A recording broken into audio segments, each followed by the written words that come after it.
I'm Julie Holland. And I'm Nick Spacek. We're the hosts of The Carnage Report, a horror news podcast, part of the Cinepunks Podcast Network. Every other Thursday, we bring you the latest news you can use on horror movies, casting, production, re-releases, trailers, and more. We also do a deep dive into a movie new to streaming or theaters, giving you our thoughts and opinions on whether you should check it out. Toss in recommendations for similar movies and a whole lot of commentary, and it's all the horror news you can use. The Carnage Report is on Twitter and Instagram at Report Carnage. Find us at cinepunks.com, that's CINEPUNX, or wherever you get your podcasts.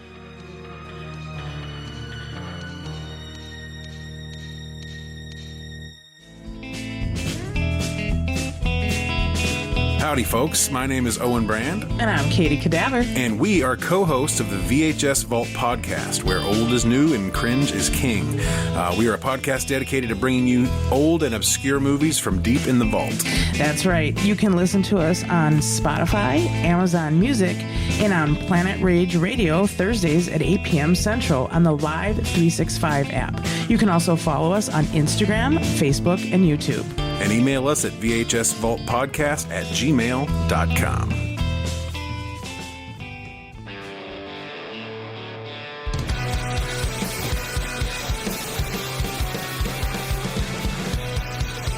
The Shameless Picture Show is part of the Cinepunks Network. If you like the Shameless Picture Show and you want to hear other great shows like it, make sure you check out the Cinepunks Network. You can find them at www.cinepunks.com. That's CINEPUNX. There's other great shows such as Cinepunks. There's The Carnage Report, Cinema Smorgasbord, Fat Girl Hacks, Loud, Fast, Philly, Tomb of Ideas, and Twitch of the Death Nerve, and so much more. If you like punk rock and you like movies, make sure to go to www.cinepunks.com. And let's not forget the sponsors for the Cinepunks Network. We have the Lehigh Valley Apparel Creations. They are the premier screen printer of the Lehigh Valley with service to the whole country, professional and personable in a way that only a DIY business can be. They also have ridiculously low prices for whatever your screen printing needs may be. You can visit them online at xlvacx.com. That's xlvacx.com. Lehigh Valley Apparel Creations. We also have the Essex Coffee Roasters. All their coffee is roasted to order. They have high quality beans, a bunch of apparel, and tea available. They are bringing high quality coffee to the masses without the pretentiousness. Use the code CINEPUNKS for 10% off your first order. You can visit them at www.essexcoffeeroasters.com. That's ESSEX, coffeeroasters.com. Once again, use the code CINEPUNKS for 10% off your first order. Big shout out to the band Crossed Keys for lending us that awesome fucking music during our little ad. That song is called Who We Never Were. You can buy that single currently off of Bandcamp. The band is called Crossed Keys. It will be on their full-length album, Believes in You. That song was lent to me by Crossed Keys, specifically, I don't know if he goes by Joey Angel or goes by Joshua Alvarez, but I met him as Joshua Alvarez. He's the co-host of Cinepunks, our fucking network, and I told him, I love this song, I want to use it, so that way people don't have to just listen to me talk, and he said, fuck yeah. So please, if you like the song is called Who We Never Were. You can get that on Bandcamp currently. It's off of their album Believes in You. You can get the 10 song LP is out May 5th, Friday, May 5th. You can actually order it on vinyl right now. So go show them some love. Hey, do you like weird movies? You do? Have you heard of Vinegar Syndrome? Find them online at www.vinegarsyndrome.com. Vinegar Syndrome is one of the leading exploitation and grindhouse preservation and distribution companies in the world. They've got a simple 3-step process that I call the 3 R's: recover, restore, and release. Vinegar Syndrome has an amazingly large film archive consisting of thousands of 35 and 16mm negatives and prints, and are actively finding films that are underappreciated, undervalued, and underseen. So many of their releases have never seen the light of day since VHS, and they're restoring them to all their glory. Some of these films do not have the right to look as good as they do, but they do. I'm looking at you, corpse grinders. I can Vinegar Syndrome has their own method of restoration where their goal is to recreate the theatrical experience as best as they can. With their own in-house lab, they scan, color grade, and restored each title personally. You'll never see any grain reduction and digital trickery on their discs. Vinegar Syndrome is a very exciting label, and we're proud to have them as a sponsor. They've been with us since the beginning, and we love them for it. Check out their website today and pick up your copies of Rudy Ray Moore's Dolomite films, just in time for the new Netflix movie Dolomite Is My Name, starring Eddie Murphy. Also available is Hell Comes to Frogtown, starring Rowdy Piper, James Hong's The Vineyard, Pledge Night, Lust in the Dust, starring Divine, Putney Swope, the Amityville Cursed Collection, and much, much more. Also, don't forget to pre-order your copy of Tammy and the T-Rex in glorious 4K Ultra High Definition or Blu-ray, and the Angel Collection. Once again, be sure to visit them at www.vinegarsyndrome.com and grab yourself something cool. Let them know your good friend Michael sent you. I'm gonna rock this shotgun up his motherfucking head.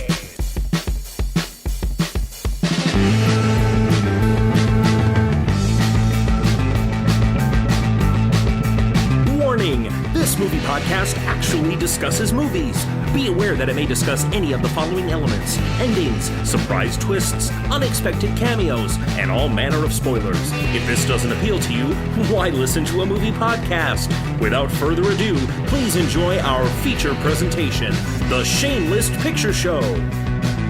Merry Christmas and welcome to another episode of The Shameless Picture Show. I am your host, Michael Viers, and today I am being joined by two very special guests for our yearly end-of-the-season Christmas special. First, without further ado, we have the man I created The Shameless Picture Show with, joining us to spread a little Christmas cheer, my partner in podcast crime, Nick Richards. Yay! This Nick, is my Christmas present. It is, and you've not been on since we did Up in Smoke. Yep, when I went up in smoke. Yeah. And I miss you so much. I've missed you too. It's so there to give you a little bit of like context. Like, since he lives so far away, this was really our only time to catch up and communicate because we're both bad at texting. So podcasting was when we caught up, and now because of that, I haven't really talked to him much in a couple months. It's been brutal. But we're not alone. It's not just me and Nick today. Our next guest has been on the show before, back during season 4 to discuss cult cinema. To quote the intro for his podcast, Cigars and Conversations, we are sitting. I just stole the intro that Jay reads for you every single time. Why not? We are sitting here with a true raconteur in the world of professional wrestling. This man has shared the ring with a who's who of talent. He's a wrestler. He's been a manager, a commentator, and a trainer who has contributed essays to wrestling publications. With 20 plus years of experience, he is a true Renaissance man with unlimited knowledge about the business of professional wrestling. He's also a Brady Bunch fan. So let's give it up for Derek St. Holmes Esquire. I thought you were going to throw names in there. I was excited to see who you were going to substitute. I had Cage Match pulled up, and I was just going to start pulling up some because I thought originally my plan was I was going to do that, but I didn't want to steal whichever one's Jay came up. That was my thought. It's like, well, can I find someone that Jay has not done? Because I have listened to every episode of the show, but I haven't kept track of who he's all named. That's fine. I'm sure you could find something that would surprise me on Cage Match. Because and who knows how accurate if nothing went wrong, I don't remember it. Yeah. Thus far, to my knowledge, the only person that I can confidently name that you wrestled was Matt Classic. Oh yeah, it was a lot of fun. He's a Matt Classic. Yes, I believe that one's on YouTube somewhere. Yeah, that was actually the first show I went to for what was that ICW? That was the first ICW show I went to, and I realized very early on the balcony is a terrible seat.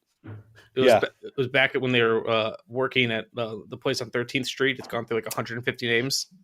Yes. It was the Sports Connection, and then Liquor Suites, and then it was the Asalir nightclub. Yep. And I don't know if anything's there. So I've driven past it for grins and giggles, but because that was allegedly, that building was formerly an Irish barn. And it shows. Yeah, well, it was. And that upper part that we were in was the Haymow, And the owner pointed out one time that the posts that like were running up the walls, like those were all individual trees. Like, so all of those posts were one piece. I saw and it's such a weird shaped building, like a room too. It used to be a barn. Yeah, I know, but that's the thing I liked about it. Yeah. And I feel like every time I ever went, Nick, this is probably not interesting to you because you don't watch wrestling, nor have you seen this location. I'm fascinated by the conversation. I just can't contribute much to it. Because there was like a little stage, and then in front of the stage they'd put the ring. But what made it tight was they had like these two protruding walls. One on one side was where the bathroom was at. The one on the other side is what led you downstairs. So you had a really tight area in between the ring. And what they would usually do is they put like the VIP seats along like the side of the ring because you could fit like a row or two there. But what made it really funny, so you had like really confined quarters between like where the stage and the walls were, but then the door that everyone entered through, which was always hysterical because they would just swing the door open like Kramer, was right next to it. And there was also mirrors, I believe. It was it was a strange little room. And I've seen a lot of people wrestle in that room. Yeah, it was a fun time. That's where I met Sabu. Oh, really? Yeah, and I asked him for a picture, and I don't think he heard me because he said I don't have any, and he walked away. Yes. It was such a small room, Nick, to give you an idea. Like the public restroom was also the restroom for the wrestlers. So probably a lot like the theater I work at. Yeah.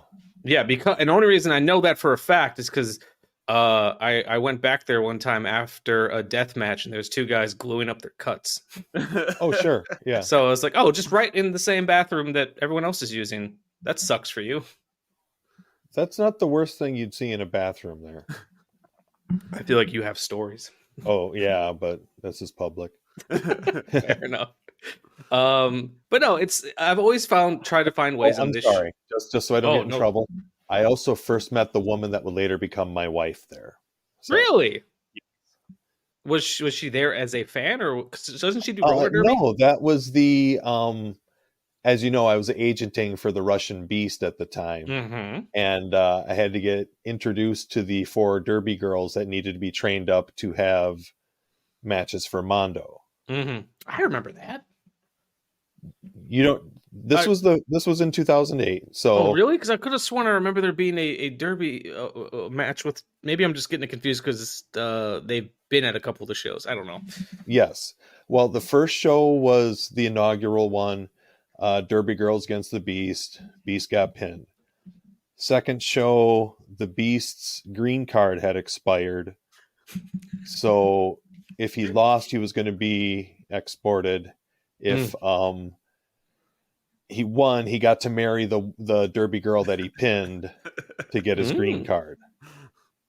So Pyle drove one of the Derby girls. They brought the pastor out and had the service right in the middle of the ring. But then at show 3, that led to the showdown between the Beast's wife and the Beast manager.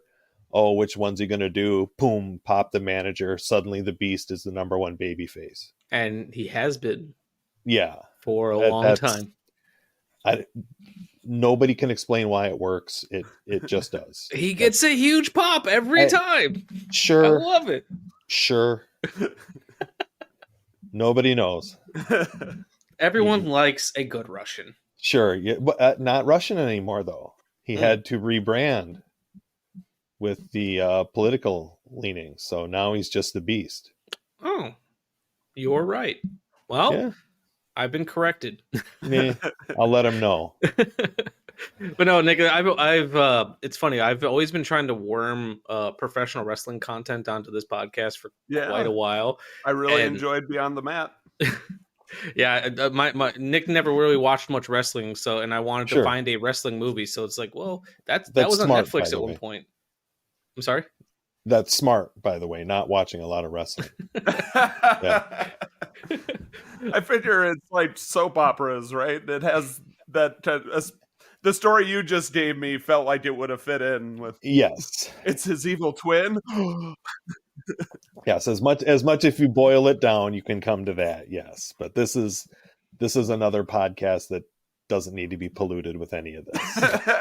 Yeah, but that's also another thing. I get professional wrestlers on this show to talk about other things. Thus far, it's only just been you and Jay, but still, it's a thought that counts. I'd probably reach out to the Beast, but I don't think he'd have much to say. I don't think he speaks English. I don't think so. But oh, sorry, Nick. The Beast is a masked wrestler, by the way, and nobody knows who he is. But he doesn't speak Russian anymore now either. I don't know. I pick him up at the airport, and he sits in the back seat, doesn't say a word. We get to the venue. That's it. He's got an incredible pair of Zumbas, though. Oh yeah, nice. Yeah. A nice collection of those, but yes.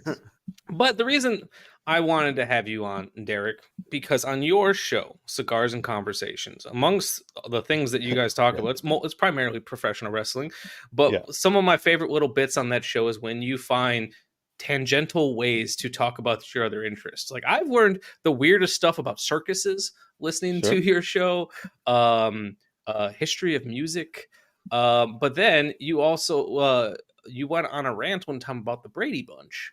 And sitcoms from that era in general, because Derek had made a great point that a lot of sitcoms during that time had a quote unquote wrestling episode where they usually brought in a professional wrestler of some sort to be a character, and the Brady Bunch had never done so.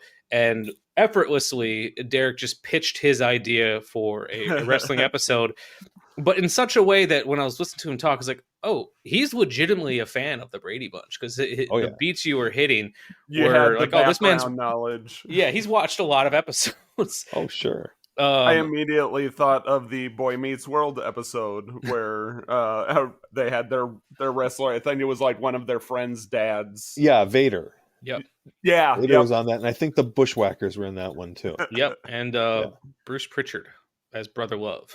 Oh, really? Yeah, wow. He was on commentary in that, because the first time he appeared, Vader appeared. I think he was still with WCW, but the second time he was on the show, he was with the WWE. Okay, so uninteresting information for people who came listening to the Brady Bunch. But yeah, big fan of the Brady Bunch. Obviously, they weren't. I'm not old enough that they were in prime time, but they were in regular, like that 3 o'clock to 6:30 rotation in syndication. Like you would always find them on TV at some time. And then it became a game to figure out how fast you could figure out what episode it was from the intro. And then I actually found, I used to go to Walden Books a lot and look for that. That was the local bookstore we had at our mall. So we didn't have a B. Dalton. We had a Walden I remember there being a couple Walden Books at one point. Sure. But I found, I should have dug it out for the show. I found the Brady Bunch book, which was essentially an episode guide that went through all the seasons and gave a little summary of every episode and some background and blah, blah, blah, blah, blah. And it was very truthful, talking about Robert Reed's distaste with the scripts and how he got written out and stuff like that. But that was very interesting because that was, so I would have been 17 or 18 at the time, obviously pre-internet, sorry. But that was the first time I had a reference like that, I could read this and, know more about the series than anyone else, Right. And I'm sure all of you can identify with that feeling of, I like this better than anyone else. I've got multiples of those for The Simpsons, so I get it. Yes. Oh, yes. I had like the first 4 of those when they would come out with like 3. Such great stuff. I also remember there was a great one I got, Harry and Wally's Guide to TV, which was a comprehensive index of television shows from the dawn of TV at that time up until about 1984. Wow. So it was like the size of a phone book, and it was great. Oh, I bet. Yeah, sorry. So this is a tangent. Oh, that's okay. That's what the show's about. Yeah. Yeah. So a big fan of the Bradys. this is all happening at the same time. Suddenly there's going to be this Brady Christmas special. So of course I watch it live then, or at broadcast then, and loved it. And, you know, we'll get into that and everything. And then that's been repeated. I did not catch any of the Brady's dramedy that happened just because it was at such an inconvenient time. But I've seen it enough that when you asked me to be on this show, I was confident I could do this without rewatching the show. Perfect. Well, then, without further ado, I'm going to introduce our movie, and then Nick, I'm going to ask you pretty much similar question about your history with the Brady Bunch. Okay. So, if you couldn't tell just by our brief little discussion on today's episode of the show, we are finally discussing a film that Nick and I have been talking about doing since the beginning of the show. Oh. A Very Brady Christmas. A Very Brady Christmas takes place 14 years after the show originally went off the air, and is a kind of continuation of the short-lived sequel series, The Brady Brides, from 1981. All the Brady kids are grown up and living their lives. Some are married, some are in college, and one is a race car driver. Spread all over the United States, it's been a long time since the entire family was under one roof. After Christmas vacation fiasco with the Brady parents, which could have been an episode in itself, Mike and Carol realized that the only thing that could bring them true happiness is to bring everyone together. On paper, this is a great idea, but not everyone is hunky-dory, as they all have their own personal issues that might rain on their Christmas plans. Can the Brady family have a great Christmas together, or will everything cave in under the pressure of the holidays? I see what you did there. Thank you. A Very Brady Christmas had a lot of buzz before its premiere in 1988 because it would be reuniting the entire original cast except for Susan Olsen, who played Cindy. Olsen did not want to take time away from her honeymoon to reprise her role. Plus, she had found out that Paramount had wanted to pay her less money than some of her castmates, so she was replaced by actress Jennifer Runyon. However, despite this, A Very Brady Christmas was one of the highest rated TV movies of 1988, with other TV films such as Christmas at Pee-wee's Playhouse, The Incredible Hulk Returns, and Elvis and Me all being released the same year. With its success, Brady Bunch creator Sherwood Schwartz was able to get another Brady show greenlit called The Bradys. However, it only lasted for 6 episodes. A Very Brady Christmas was written by the classic duo of Sherwood Schwartz, which is super fun to say, Lloyd J. and his writing partner Lloyd J. Schwartz, with music by Lawrence Juber and cinematography by Isidore Mankowski. The film stars Robert Reed, Florence Henderson, Ann B. Davis, Barry Williams, Maureen McCormick, Christopher Knight, Eve Plum, Mike Lookinland, and Jennifer Runyon as Cindy Brady. From 1988, directed by Peter Baldwin, this is A Very Brady Christmas. Ba-dum-ba-dum-bum-bum.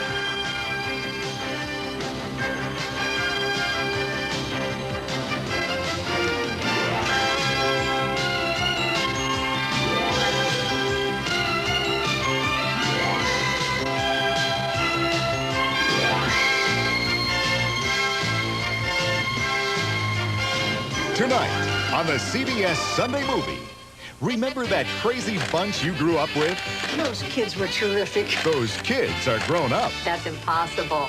Wouldn't you like to see how they turned out? Can I skip this question and go right to the bonus round? It's a surprise package that'll knock you down and win you over. That sounds perfect. Share the laughter and the love. It's nice to have family. Join the celebration when the kids you grew up with come home for the holidays. Everybody came back for Christmas. You're invited to A Very Brady Christmas. Coming up next. That's comprehensive. That was. I loved it. Okay, so I'm sorry. It's your turn. Go ahead, Nick. You have to tell your history of. I Nick, have several questions based on that intro, but go ahead. Nick, tell me your history with the Brady Bunch. Say that my history is a bit like Derek's, but light. Where I saw it in syndication. You calling me a nerd? If I turn my computer around, you'll see that I am in my D&D sanctum, so it's just different flavors of the same. And I should mention the table that he has his computer on right now is a table specifically built for playing Dungeons and Dragons. I spent way too much on it. I watched it a lot growing up when I was younger. Time out. One second, Nick. Yep. The table, how was it built for D&D? Oh, like felt top? Oh, you'll turning see. around. It's glorious. His entire look at that. Look at that. It's inset. Wow. And Okay. then back behind the DM screen, there's like an insert Nice. that I can use for the DM section, and then there's trust me, that was important. Okay. Oh, there's and rails on the inside and the outside, so that you can attach magnetic cup holders and dice trays and all kinds of things. It's glorious. I agree with the superfluous purchase. Yeah. Okay, so Nick, sorry. Tell me about the ahead. Brady Bunch. So, I'm gotta move my mic back here. There we go. My really professional studio. So saw it a lot in syndication, never in any order, which I guess doesn't really matter as much with these, very serial shows from that era. Mm-hmm. And something that I kind of realized this watch through that I didn't appreciate or have the longer context for watching it growing up is how much of like a transition piece it was from like the Leave It to Beavers of the earlier, that like nuclear family, the kind of show that turned into Full House, but wasn't Leave It to Be that like, let's sit around with a family and the goal is to just like make their kids feel better when they have a bump in the road kind of. I never considered it that way. Sure, yeah, I understand, like almost a genre. Yeah, and that further made me appreciate kind of what it did for. I haven't watched it since getting remarried, where my wife and I both had 2 kids, and now we have this blended family. So I kind of got to appreciate that element for it at a time when like blended families weren't really represented much on TV. And that's an interesting point too. Well, we fired her because she was just terrible. No. I get it. It's funny. I sometimes forget often that the Brady Bunch is a blended family because it's a plot point on the first episode and then they never really touch on it ever again. Well, I think they did in the Christmas episode towards the end, which I appreciated. But yeah, once that setup episode happens, it's just the family. It's not something that becomes the subject of any particular episode's dramas. No. Yeah, as I recall, though, they didn't want to touch on it because they would have had to deal with the subject of divorce. Right. And they didn't want to do that publicly yet. So I think the mom died, but I think Carol was divorced. You can feel how it was still taboo and they were presenting something that wasn't in the main, diaspora of storytelling. Sure. No, it makes all complete sense. And for me, the Brady Bunch was a pretty important show for me growing up, which is funny to think about because I feel like when I was a kid, other kids my age are probably asking to stay up late so they can watch South Park, and I was bartering with my parents so I could stay up and watch the 2-part episodes when they'd go on vacation. I got really invested in the Brady Bunch when it was coming on Nick at Night. Sure. And that's kind of where my obsession came from. And to this day, I couldn't necessarily tell you what about the Brady Bunch appealed so much to me, other than it felt comforting. Yes. And I saw, and I think for me, because I was the age of some of the middle, maybe younger Brady kids when I was watching it, that's where I was connecting to it because it felt like a TV show that, even though it had some over-the-top storylines, it was still grounded in some sort of sense of reality in a way that, Nick, you had mentioned Full House. Full House didn't feel like it was when I was, a kid. And I always appreciated it for that reason. Plus, it just kind of felt like an event, especially because, like I said, they'd have those multi-part episodes. And, hell, the Brady Bunch is the whole reason I learned about, film editing. In a weird roundabout way. There's an episode where Peter wants to stay up late to watch his favorite Western. And Mike and Carol agree, but they're going to stay up with him because Mike was concerned that the movie might be a little too violent for him. Right. And they're staying up with him, and Mike's saying to Carol, "Oh, this is the scene where he goes into this place and shoots this guy, yada yada yada," and none of that stuff happens. And they actually re-edited the film to make the lead person seem like a much better person than he was.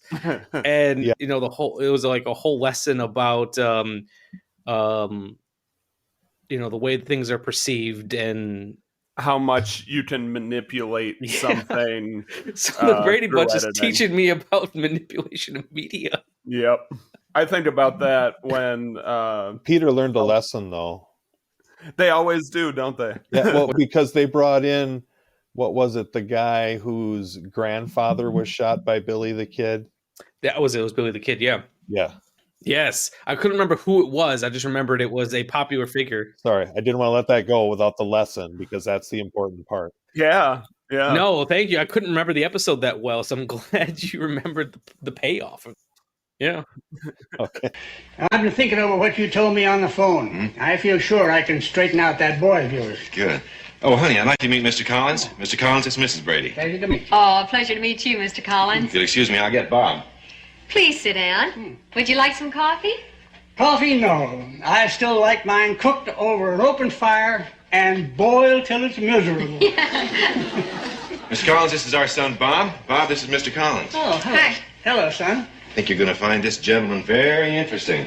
Did you know his father actually knew Jesse James? He did? Wow, am I glad to meet you. I hear Jesse's a hero of yours. I wrote a whole composition about him for school. I wrote a whole book about Jesse James, only he wasn't a hero to me. He wasn't? Nope. Jesse James killed my father.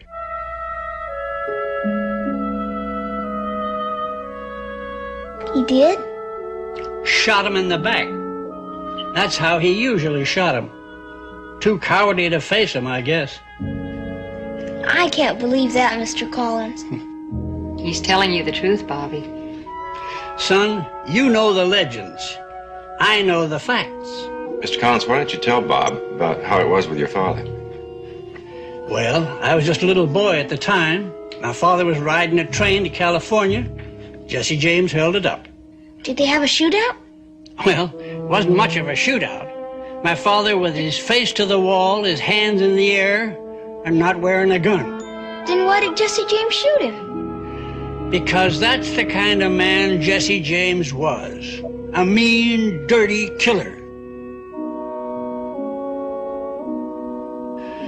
My mother used to cry about it in her sleep.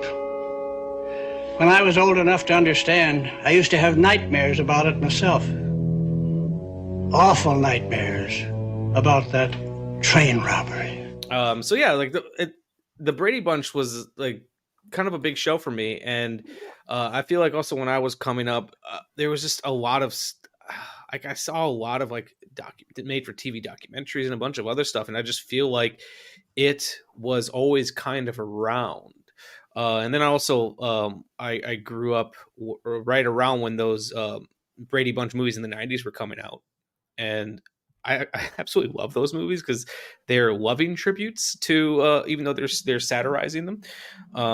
It's like I said, the Brady Bunch just kind of feels like it was always in my life. Yeah. Am I correct in recalling that when we started the podcast, you had not seen the Christmas movie? I hadn't seen the Christmas movie until just the other day.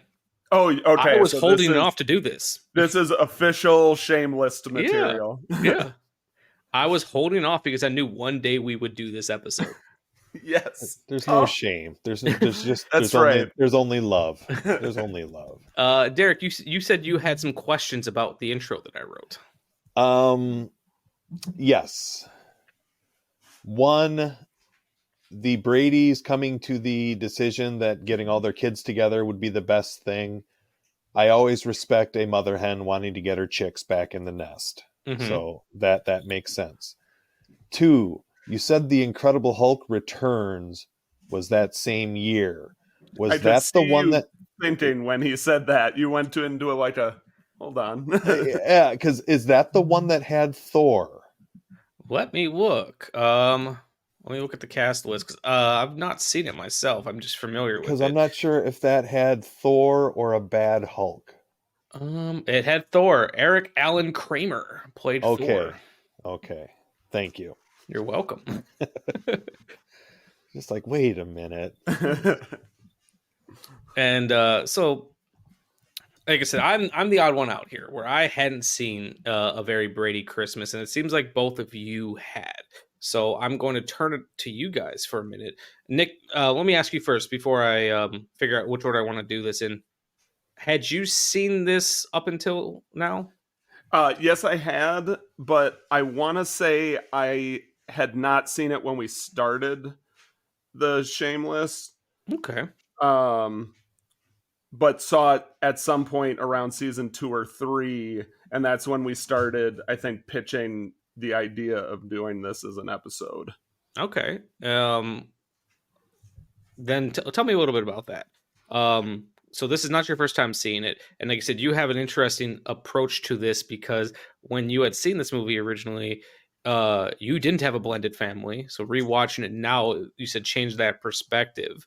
Tell me about your initial thoughts and feelings about A Very Brady Christmas. So watching something of an how do I want to put this? It stood out to it's been a while since I have seen television from that era. Mm-hmm. Even though the movie was made later, it was made very much in the same spirit of the original. Mm-hmm. And so it was a reminder to me of how different television is today. Oh, yeah. Than what it was then, or even when I was a kid, the stuff that I watched in the 90s and early 2000s when I got to be of television watching age. But I did a lot of Nick at Night and those things too. Mm-hmm. One of my favorite shows to this day is still The Twilight Zone, where I go back to that older stuff. But did you ever watch the New Year's Day marathons? Oh yeah, they were big in our house too. Yep, all the time. Though I shifted at one point over to Doctor Who once we were able to get, because we couldn't get Doctor Who in the States when I was a kid. So once I discovered that, I was doing those New Year's Eve ones. But I had I still have the DVD box set, and which is now pointless because it's all on streaming. But you can send that DVD box set to me for now. Right. Best to own it, have it locked in. Exactly.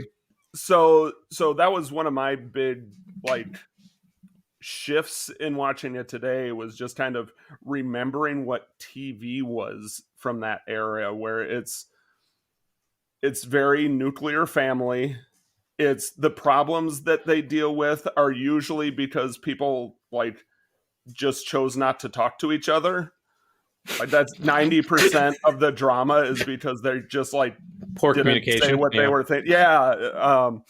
It's this could have been a 3-minute conversation. Sometimes there's talent shows. There's talent shows. Right. Or them trying to break a world record for sitting on a teeter-totter. So twins. Football in the face. And then the occasional holiday episode or trip episode, which this movie, I love how it started out as a trip episode. And then oh no, we both did it. They can't, two negatives cancel each other out. Yeah. But yeah, so much it was an hour and a half or whatever the runtime is of, boy, I'm not going to tell them this. Oh, I guess I have to tell them this.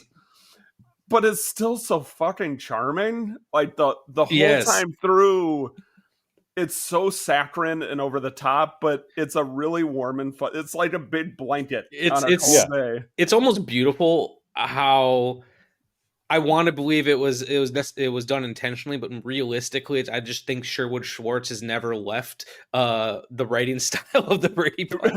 But I absolutely love how. I agree with that. I'm sorry. I agree with your statement with unironically. Yeah. Yeah, that's his formula. Yeah, and I love that they kept it to that. Yeah. And everyone kept their performance style for the most part. And I love that they were just like, let's do an hour and a half Brady Bunch, even though we've been off the air for 14 years. People haven't forgotten us. Puff. You want to know what we changed? Nothing. Nothing. We don't change a goddamn thing. So, a little side anecdote. So, I mentioned I worked at a theater. It's primarily a live performance venue. You also work at a television station. Yeah, I'll kind of fold it in together. That's where the magic happens. At one point, we had Don McClain perform. Ooh. So he plays American Pie, and everybody loves it. And he plays some more songs, and it's time for the encore. And he just clap politely. Yeah, he looks around and he goes, "So you want more pie?" And everybody cheers. And he's like, "All right, we'll just play it again." So whenever that kind of situation comes up amongst our staff, it's so give them more pie. So give them more pie. Oh, that's great. The Brady Bunch Christmas movie. Like, why would we change a damn thing? Here's some more pie. Oh, that's so funny. I'm gonna start stealing that. Just give them more pie. You want some more pie? I know why you're here. We changed nothing. So nothing. Derek, tell me a little bit about what you said you had watched it when it first came out. Oh, sure. And you were a Brady Bunch fan. Like what was this something that people were excited for, or was this like, oh, if you like the Brady Bunch, you're gonna like this, or like what was like? Because the thing about this time period, TV movies were so big. They built the shit out of TV movies. Sure. They advertised the shit out of them. Like my mom, I mentioned Elvis and Me. My mom told me that was like, she had to be in front of the TV when that came on. And we don't really have that anymore. So what was it? What was the buildup like for A Very Brady Christmas, if you can remember? Well, two things. We'll touch on TV movies, but the other thing is, remember that the Monkees revival had just happened. So there was already a priming towards entertainment from that era becoming fashionable again. Like it had hit its nostalgia. So that was a big thing that helped with the Bradys. As for the TV movies, I remember that there were epics like Rich Man, Poor Man and Roots and Shogun. And like, as a little kid, all I remember about those was none of my shows were on because of this boring movie that I didn't want to watch. But that was a way, you would get in. It was a way to digest first run entertainment that didn't involve going to a movie. Used to be, I believe there was even a Mad cartoon about it, about, oh, you want to see that movie? Then sit in that chair and wait 2 years until it comes on TV. But a TV movie would have been, oh, this is a night's entertainment that we can get for free. So I think that's why they were big. Anyway, getting back to the nostalgia mania that had just begun to wash through, like the 60s were really, that was like the sweet time where they always say like 20 years ago, that's when things become fashionable again. Like that was this 60s and 70s was that sweet time that we were getting into in the late 80s. So that made it a big thing. It was also a big thing because it was a reunion of almost all of the cast. Like I remember the Brady Brides briefly. I think it was, only on maybe 2 years. But so that was a blip. I like that they continued the storylines from that. I know they brought back the husbands. Yes, it brought back the husbands. The Wally guy, I want to say I've seen him in other piecework. I recognized him as well, but couldn't place it. Yeah, and he also had a slight lisp that was very like, oh, I recognize this guy's voice. Yep. He's done a lot of voice work since then. I didn't. He was Sandstorm on Transformers. Yeah. Citizens of Paratron, I implore you to help me defend our planet from these violent intruders. Wow. Okay. Sorry, I had to look that up because his voice did sound familiar. I hadn't seen Philip the other. I don't remember seeing him in any other roles. I don't know him. I don't know him very well, but Jerry Hauser I'm familiar with. But then as everybody else came in, it was interesting to see the storylines. The storylines were believable in the context of the Brady universe. Yeah. Again, it was decent writing, but the issues that everybody had to present that they didn't want to get together was quite laughable. Let's see if we go through. They didn't age well. I'm sorry. Did I answer your question first? Yeah. I just wanted to know excitement if this was something that people were excited for. I mean, it was the TV event. Don't forget, back then the big thing every week was you got the TV guide.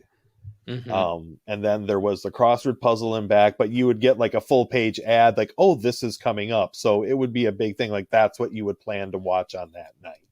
Oh yeah, I still collect TV guide. Like they don't make them anymore, but if I can find the old ones, I still pick them up when I can. Really? Yep. Like what region? Just your region or Wherever I can find them. You can usually sometimes find them at like antique stores and such. So no, I'm sorry. What region TV guides do you collect? Do you just buy them discriminately or just the ones from discriminately? Like if I can find one from when I just like, it's a dumb little thing. But maybe it's because I've always been a huge fan of Leonard Maltin. I just like seeing how short and succinctly people can describe a movie. Oh, okay. Sure. So it's just, for me, it's a time capsule. Just like I just want to look and like, what were they playing on random channels and what were they putting stuff? I don't know. It's a weird fascination of mine. Sure. Makes perfect sense. What? Well, please continue. No. Sorry, go ahead. No, I was going to go off into the problems that everybody introduced. No, let's talk about it. Okay, well, so the movie starts off. Mike and Carol are both want to surprise each other with a surprise vacation. Surprise vacation for Christmas because their families aren't together anymore. So they're both planning separately. Alice shows up because Sam the Butcher has left her for a younger woman. I have to say, so when that happened, just as someone who grew up with this show, we were both like, we have to talk about Sam the Butcher. Okay, my jaw hit the floor because like Sam the Butcher's been cheating on Alice, and then I had to explain like the whole like relationship to, because my wife Amanda hadn't really, she's seen like tertiary amounts of the Brady Bunch, but I know it's the children. I had to explain like to her that like one, like how their relationship, how long they've been together, but then two, how extremely funny it is that he is writing this like Dear John letter to Alice with all of his meat puns, because that's how he talked on the show. And just the simple fact that like when the Brady Bunch was originally on, they caught issue with the censors for having Mike and Carol in the same bed together, but they could get away with seasoning a rump roast joke in 1988. It was like that wouldn't have passed censors back on the original show. Yeah. They also didn't resolve, like, he just showed up. Sorry, I left you for somebody younger. Forgive me. It's Christmas. Oh, Sam, I love you. Please don't ever do that again. Merry Christmas, everyone. Like, there was no like, you son of a bitch. Maybe Alice has a Stockholm syndrome. Well, she's definitely a sub. Like, you could tell when she was like coming back, and she's like, "No, let me serve you. I will not sit at your table." Yes. Yeah, that's one thing I thought was weird then. And then in disclosure, I didn't watch the episode, but I did watch a YouTube review of it just to like remind me of plot points and stuff like that. But even they pointed out that in Alice's misery, the one thing she wants to do is like serve the Brady instead of working on herself. And they're there to exploit it. Yeah. Alice needs therapy and a really great kink partner. Did she have that blue dress in her bag? Like, that's what I was wondering. Oh, know she did. What else is in that bag? I imagine they didn't touch her room, and she still has her old. He says that. He goes, "It's your old room is just how you left it." Yeah, it's that's not healthy though. No, it's not. And they are more. Like they are more than like you said, they're more than willing to exploit Alice and her desire to help, and she's just trying to like busy herself with things. And like, you want to help her, get her a lawyer. I also felt really bad at the end when they're all having dinner together. She's just walking back and forth. What happened to my pies? Sorry about that. Oh, sorry, we ate them all. Sorry, thanks for all of that hard work you did all night long. We totally crushed them. Okay. I'm jumping forward. Yeah, never mind.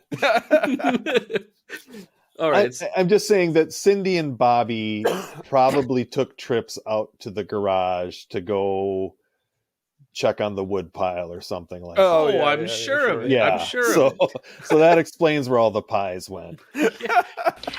Alice, what a happy surprise.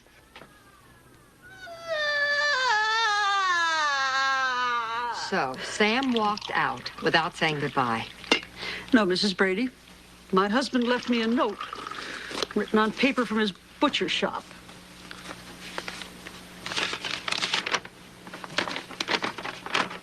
Dear Alice, I lied to you.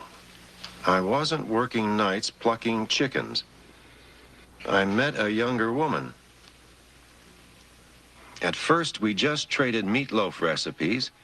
Then one night, she asked me over to season her rump roast. And it also explains Cindy's disappointing resolution at the Christmas dinner, which we can touch to later. Oh, yeah. Yeah. Yes.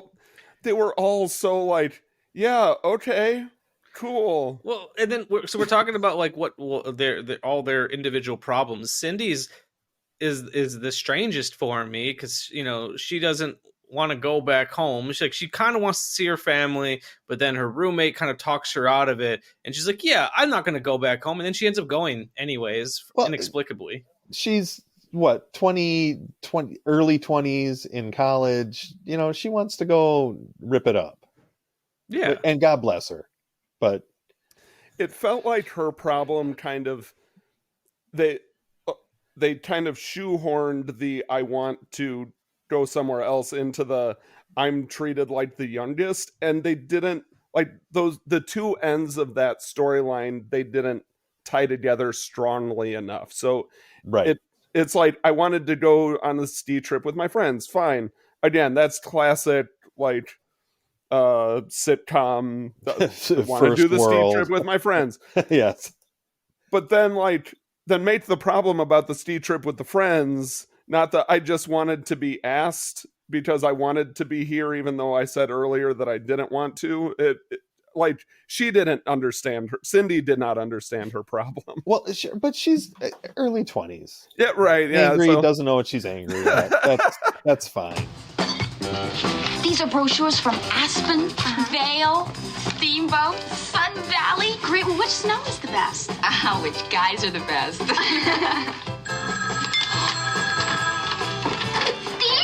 No, it's not Steve. Rory? No. Ross? Kyler? Richard? I'm sorry, it's Mike. Oh, hi, Mike. Wow, you sound older. Well, I probably am. I'm Cindy's father. Oh, it's for you. It's your dad. He sounds cute. He's not cute. He's Dad. Hi, Dad. Hi, sweetheart. We'd like you to come home for Christmas. Home? What happened to Japan and Greece? Well, we had a change of plans. All of us together at Christmas. Wouldn't that be terrific? Yeah, terrific. Home for Christmas. Cindy, everything all right at school? Yeah. These are my last finals, and then I am out of college for good.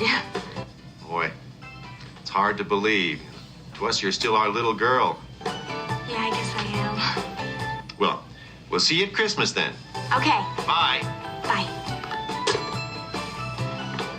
I can't believe I just overheard what I just overheard. Yeah, well, you shouldn't have been listening. You're not going skiing with the rest of us, right? Oh, look, Belinda, my folks want me to come home. And you're going? You're giving up a trip with the whole gang? Come on, Cindy, you're an adult. The state recognizes it. Why can't your parents?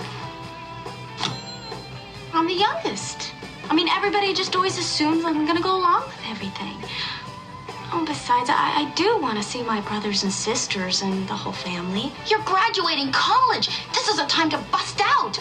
Not a time to go home and listen to the same stories you've heard 100 times. You know something? You're right. I mean, why do I have to do what everybody else wants me to do? Exactly. For once, I'm gonna do what I want to do. And what do you want to do? I don't know. Maybe I'll ask my folks. Oh. I will say, speaking of Cindy, though, there was an opportunity for a really solid joke that that they didn't run with. There's that great scene where Carol was like, Cindy, you started the eggnog. You know where the ladle is. And I just would have loved just a simple I don't. Because she's the only one not from the show. For me that would have been a great little moment for me. What makes you think I would know where that is? The review that I watched said that they missed a chance when they all ran into each other at the airport to have somebody go, Cindy, I barely recognize you. Right. See, that's another easy yes. one. By the way, 18-year-old Derek watching Jennifer Runyon. Thumbs up. Thumbs up. Didn't mind not seeing Cindy. Good casting. Yes. Solid casting. Thumbs up. So and then in terms of so are we going to go top down or bottom up now? If we started with Cindy, I think we gotta. Yeah, Alice doesn't count. So I guess let's go to Bobby next.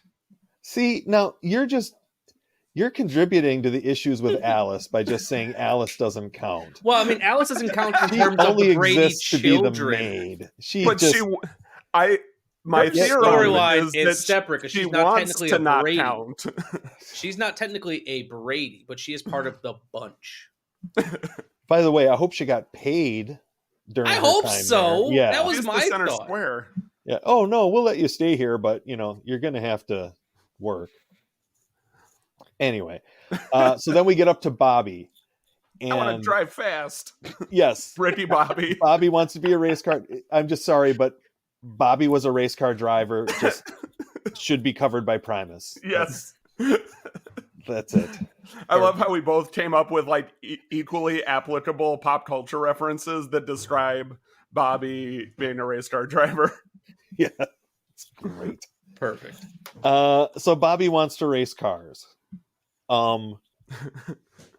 As somebody that 27 years ago ran away and joined the circus of professional wrestling, sure, get off his ass about it. Can he pay his bills? Then shut up. But they weren't even on his ass. They never expressed any discontent until he was like, okay, I hope you're careful, but do whatever you want. It was a bunch of nothing burger. They didn't care. Yeah, they didn't care about any of the these most problems. Mike cared about was I'd like you to finish school. He kind of stern about that, but he didn't even say you need to finish it. He's like, I would like it, but whatever. And then when he was like, well, if this doesn't work out, I'll go back. He's like, great, sounds good. That works for me. Yes. Do you know what happened in the TV show The Bradys then? I do. Oh, I don't. Did he crash? Yes. He crashed and he was in a wheelchair and I believe was married to Martha Quinn. Canonically, is this before the Christmas movie? No, it was after the Christmas movie. That would be after. Okay. And I believe it's because Mike Lookingland actually got into a car accident and was in a wheelchair, I believe. Oh, wow. If I'm remembering correctly. I know that he's been in a few car accidents. But well, sure. He had a little issue with the eggnog. Yeah. He knows where the ladle is. Road sodas, yeah. Were you necessarily talking about me? No. Well, good. But I'm just going to come right out and say what I have to say anyway. I never wanted to hurt you either, but I'm not in graduate school anymore. I dropped out a year ago to become a race car driver.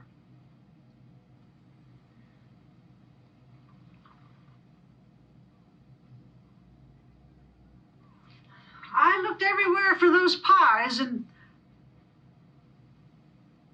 I guess I'll keep on looking.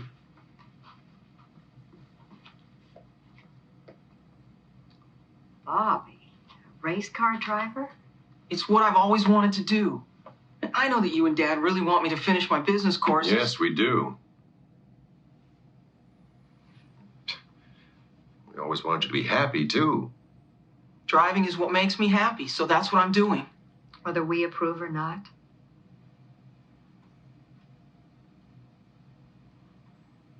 Yes. Bobby, it's so dangerous. Bob.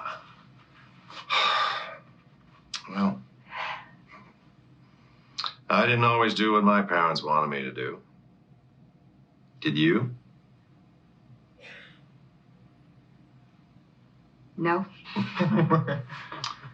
It's your decision to make. If racing doesn't work out, I promise I'll go back to business school. But right now, this is what I need to do. Fair enough. Be careful, Bobby. And win. All right, Bobby, the checkered flag. So Bobby wants to be a race car driver. And then who is next? Jan? Mm-hmm. Jan's storyline, I will say, was all things considered my favorite because I feel like it had the most meat on the bones. Here's the problem with the Jan storyline, and it has nothing to do with Jan.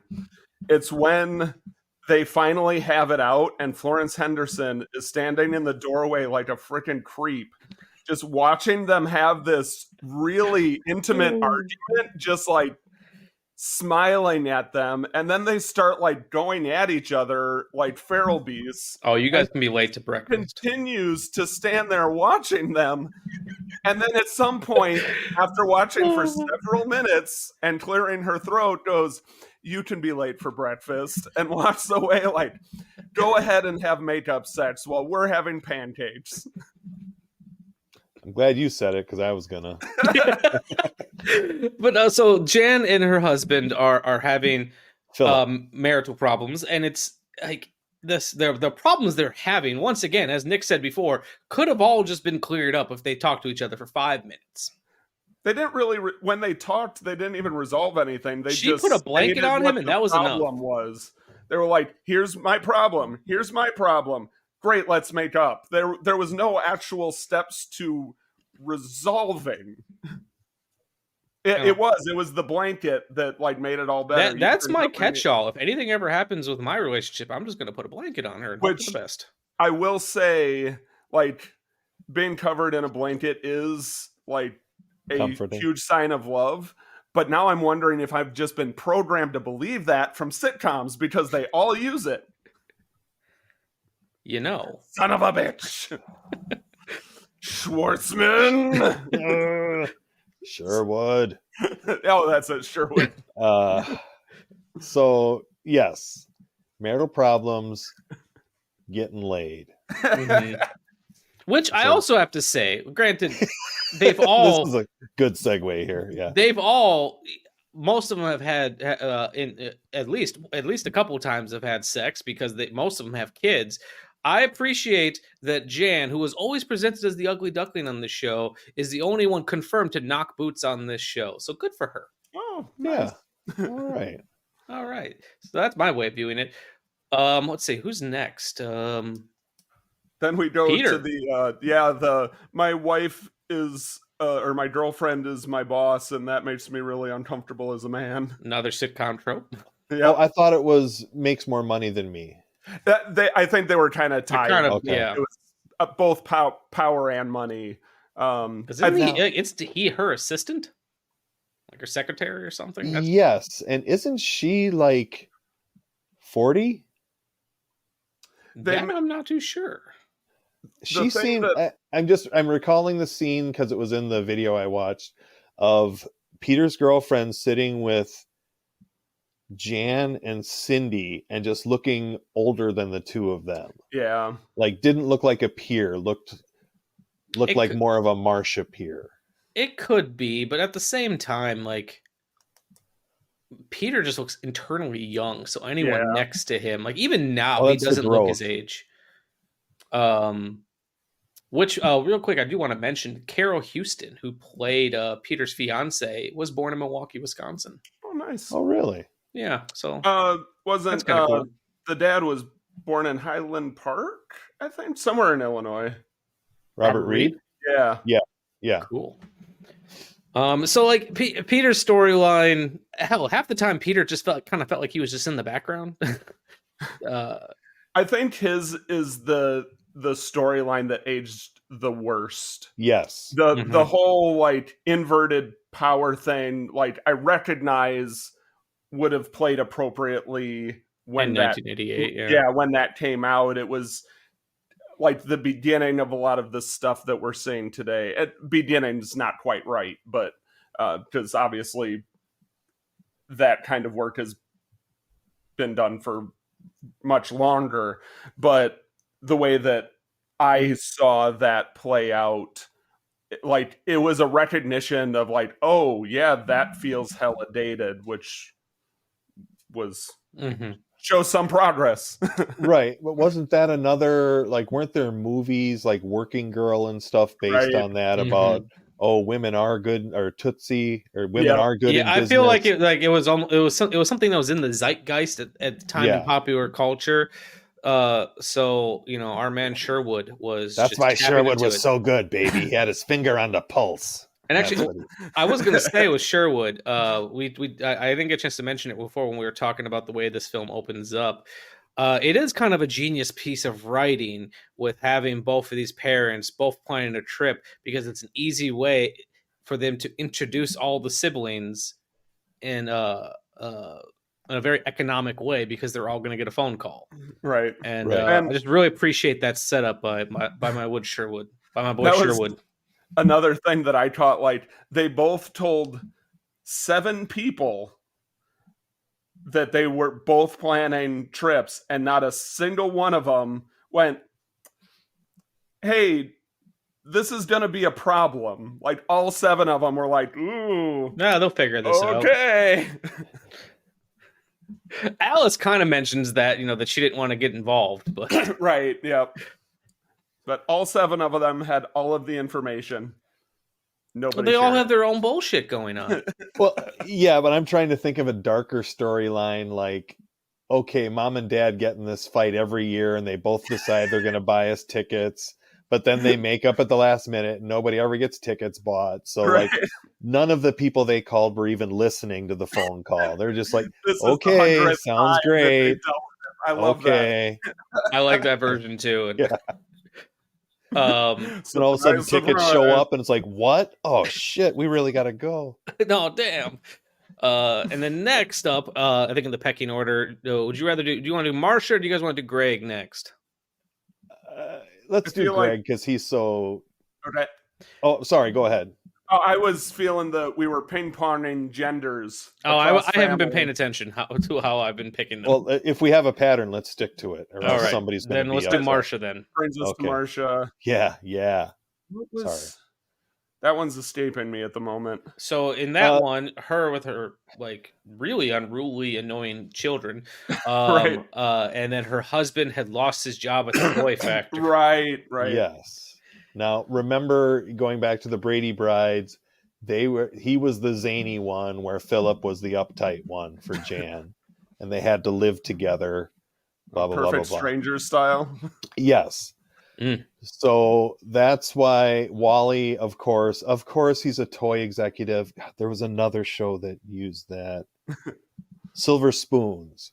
Oh yeah. Like the dad was a toy executive, and it's like that's now it's just stands out as cheap writing. Like, oh, we need to introduce a lot of props and wacky stuff. He makes toys. So of course every toy executive has all of their work at home lying around about them. Yep. So the kids can try out the new,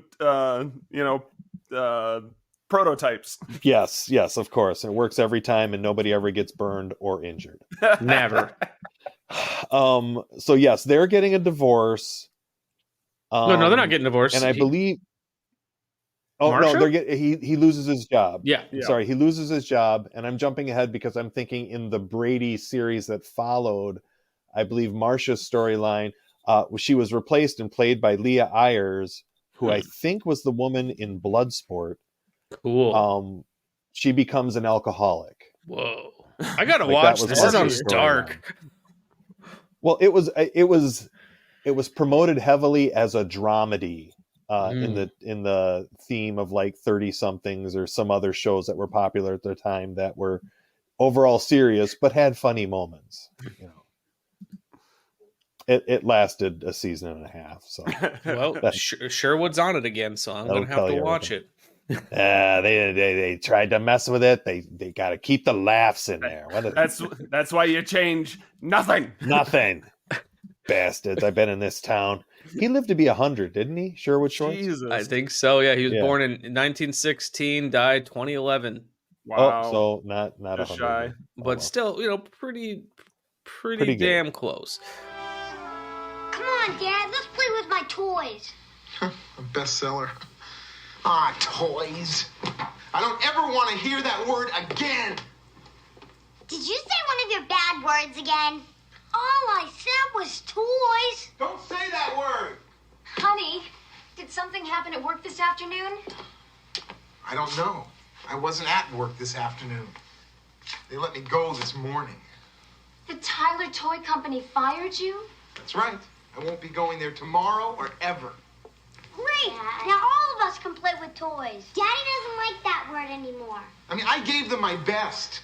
I established markets they never had before. Then there's a merger and a consolidation, and I'm gone. You're a great salesman, honey. You'll get another job. Fine, but until then, where do we get the money to live on? I mean, we hardly have anything in the bank. Here, Dad. Here's my allowance. Give him yours. No way! Now, wait a second. Look, I don't want you kids to worry about this, okay? We'll work it out. Do you want to hear some good news? Only if we won the lottery. Well, in a way. My folks have invited all of us to their house for Christmas. They're buying plane tickets for Greg and his family, Philip and Jan, Peter, Bobby, Cindy, and us. Great. We get to see Grandma and Grandpa and all our aunts and uncles. And Kevin the slug. Mickey, Kevin is Greg and Nora's son. Now, he's just a little shy, so you stop calling him a slug. That's right, Mom, because that slug is our cousin. Well, I can't go. I mean, I can't let everyone know I don't have a job. We're going. No, we're not. We're going. We're not. We're going. Boy, a fight! No, it's not. Yes, it is. We're going, Wally. We are not going. So then we get to Greg. Yes. Which I have to say, Greg's voice has not changed since the original run of this show. He may have an adult mustache, but he has a child's voice. Yes. That is a thick, luxurious mustache too. That is classic. He actually looks like he could be Robert Reed's kid. Right. Yes. So he and his wife are both surgeons, but his wife wants to go visit her family and he wants to go see his family. Oh my God. He's an obstetrician, right? Because he was delivering a baby in the beginning. Okay. Well, and she was like his nurse and they were weirdly making out in the office, but yeah. Times it's like, shouldn't you be paying attention to what you're doing? No. What are you talking about? His wife annoyed the heck out of me. Like you guys go to her house every year. The one time he wants to go to see his family, she's not into it because, quote unquote, getting together for the holidays is our tradition. No shit. Yeah. It's everyone's Whose family tradition. is that not a tradition? Apparently the Bradys. Well, that's because in the last 10 years they've said we're going to get together, but nobody ever gets tickets. No. I do think that is a relatable family tension, though. Like, when two people bring families together, how do you then divide up those holiday traditions that you had? I don't think it was presented in a way that made her look like it kind of, because it was, each problem was only given like a grand total of 4 minutes of airtime, like, and they didn't write it economical where it was still really effective, even though they were only getting those few minutes. Like, it kind of played out as, wow, she's being really thoughtless, but had they had a little more nuance to it, I think that could have been a very legitimate couple's problem. I agree. One line, if she would just said, "We're not going to see your damn family," and then went back to what she was doing, that would have said everything. Yeah. Right there. But then she still shows up at the very end. I saw them and then changed my mind. And again, it's like, I think the real issue that I have with the writing of, and I think you're right, Derek, where this is like, don't change what works. Like, that's why people go to the Brady Bunch. It's comforting. Sure. It's not too heavy, but none of the problems were actually solved. It's just that each couple decided that it wasn't going to be a problem anymore. Right. That's all that happened. They were like, here's our problem. Okay, it's not. Okay, well, this is one thing my wife pointed out a long time ago. The subject to a lot of Brady episodes were, are you having a problem? Are you having a problem socially? Just change everything about your looks and personality. Right. That'll do it. Okay. It worked. So that's all you need. Yeah. Did you try taking off your glasses and letting your hair down? But then I can't see. Suddenly you're beautiful. Yes. Well, plus, you can't devote more time to these problems, Nick, or else how are you going to have the montage of Mike and Carol setting up beds? That was a great montage. Yes. Pushing that mattress up those amazing. And when they're talking about staircase. like all Mike's going through all the rooms, who's going to be in what room, and it just has the most. But Mike, the most Brady payoff. Where are we going to sleep? Wah, wah. But it's so good. You come to get more pie. Yeah.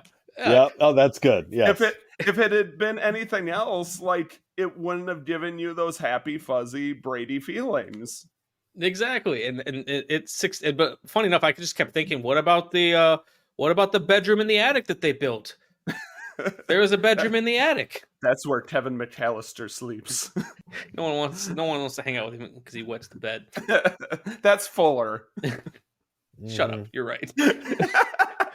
And Mike's layout for where everyone's going to sleep, like he's splitting up couples at one point, and isn't he an architect? Well, right. He is, Don't you which just plays slap into another room on that the house? most random ending to a. Can we talk about how this movie ended? Of course, And we can talk about whatever. And then there was this weird building collapse after the movie had concluded. Like, we know the formula. Credits should have rolled. And then they're like, uh-oh, I've got this call. So that, again, Florence Henderson could save the day by singing. Which was a callback to the original Christmas episode where she lost her voice and couldn't sing. You know, I kind of loved how this was a giant, long, like, clip episode. Well, but they only did it twice. So it's a very strange clip episode. Right, but isn't that what would have been needed with something like this? I mean, you're getting everybody back together because you want to see him do. I'm just surprised they didn't do more of it. Right.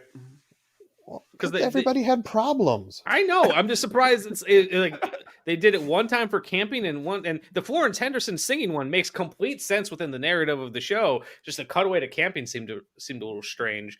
But no, I feel like, to me, Sherwood Schwartz is like, you know what's popular? Towering Inferno or those disaster movies. What if this becomes a disaster movie? We need more states, but instead of adding states to the problems that we're talking about, we'll just slap it in on the end.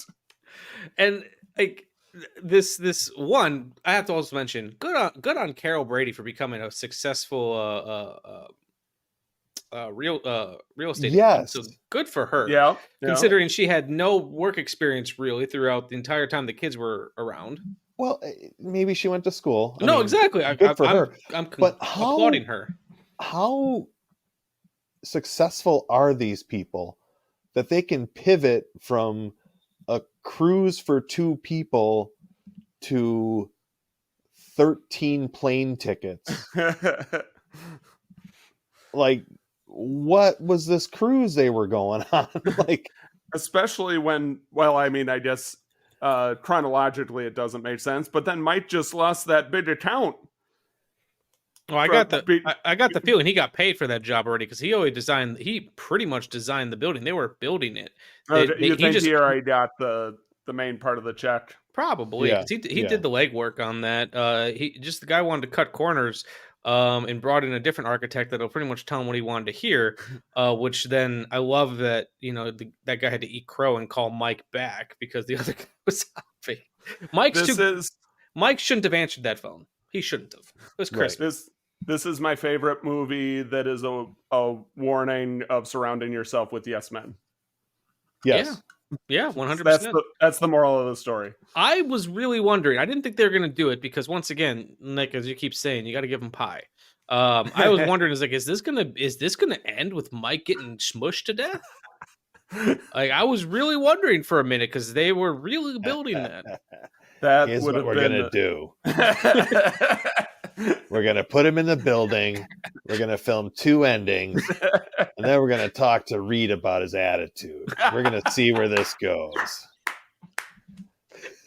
You don't like my strip? You didn't like it before? I'll fire you again. This time I'll kill you. I'll kill you on camera. There's no coming back from this. Oh, I love this version of Sherwood Schwartz that we've created.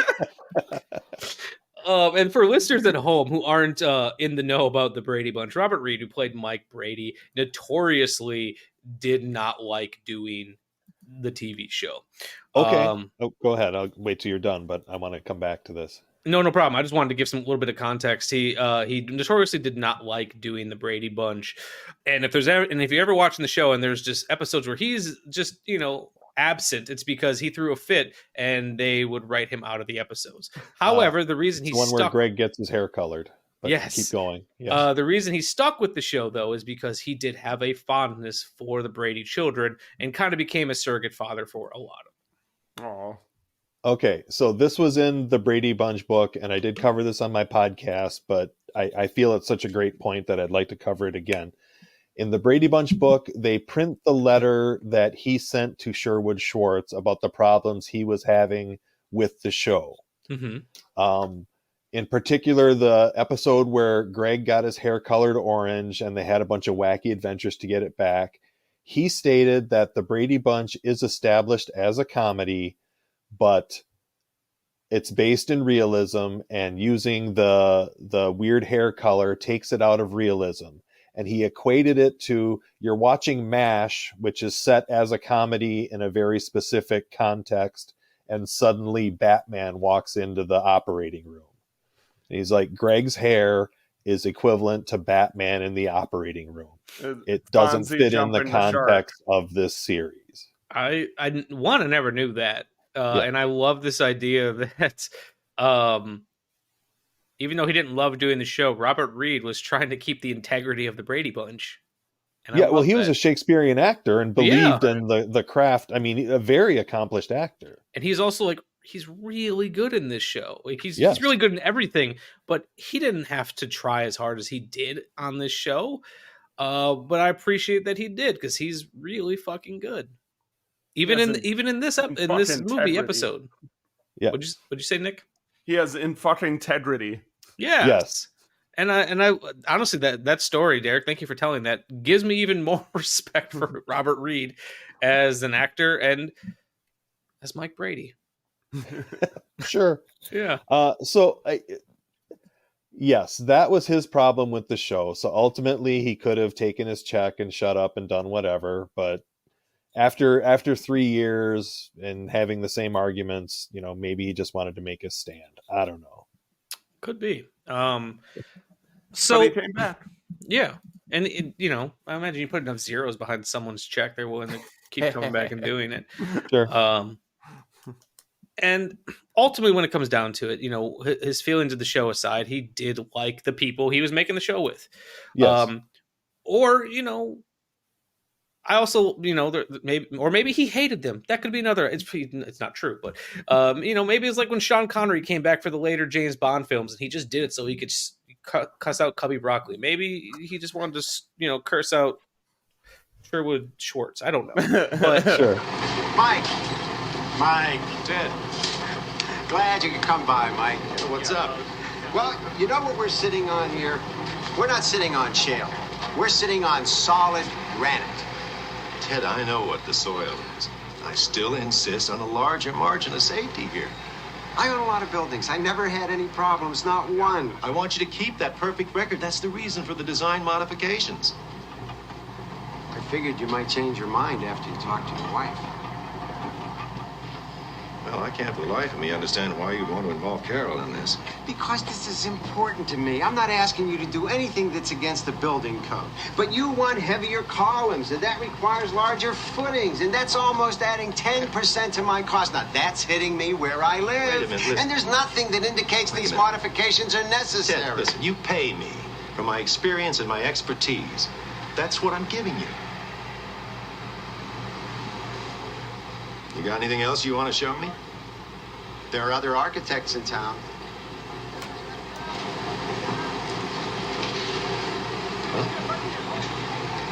Be my guest. If I don't see you for a while, Merry Christmas. Happy New Year. I'm trying to think of like the best way to form my thoughts here. I've always really just appreciated the way that Mike and Carol Brady were portrayed in the TV show and in the movies. And Nick, I was kind of thinking about what you were talking about earlier. Because like I said, even though in my heart of hearts I've always known this was a story about a blended family, but it's not really ever dwelled Actually, upon. it's the story of a lovely lady. Touche. It's right in the episode, Michael. I know. Yeah. I'm the one who did all the prep work. Damn it. What I love about this TV show, Nick, and I would love to like hear your kind of perspectives on it now, having a blended family. One thing I absolutely love about the way that it's portrayed on this is pretty much from the very beginning. It's, the kids accept the other parent as being their parent. It's mom and dad. It's, it's not okay, it's not okay, Carol. Or, like Derek said, it's because they didn't want to touch on divorce and they didn't want to have to deal with the other parents. But I just appreciate that from the beginning, that is the way that it is shown. And it's, whether intended to or not, it's a very positive portrayal of this type of family. And Nick, when I came for your wedding, what was it, 2 years now at this point? Or was it only a year ago? No, I think it was 2 years ago. That was one thing I loved seeing in your household.